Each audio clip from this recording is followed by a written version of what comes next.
Tell us about a big-time deal out of San Antonio. I mean, a Spurs star guard, De'Aaron Fox, has reached agreement, 4 years, $229 million max contract. 229 million para kay Fox? Dito chismis. Tol, legit to. Parang binuhusan ng gasolina ang NBA. Galing pa siyang Sacramento. Tapos biglang lipat sa Spurs. Akala mo, simpleng trade lang?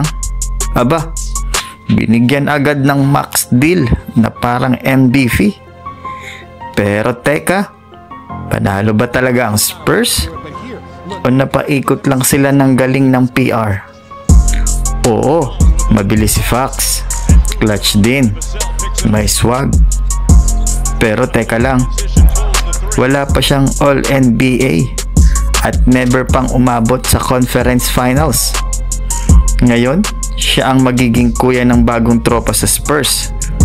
Pero may Stephon Castle at Dylan Harper na parehong uhaw sa bola. 3 gwardya, 1 bola.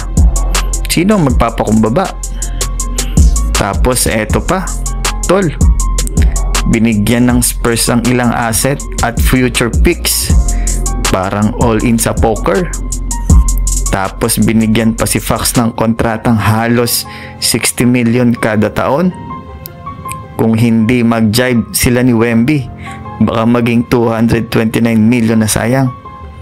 Kaya tanong ko sa inyo, mga ka-basketball, matalino ba tong galawan ng Spurs o masyado lang silang nagpa-hype?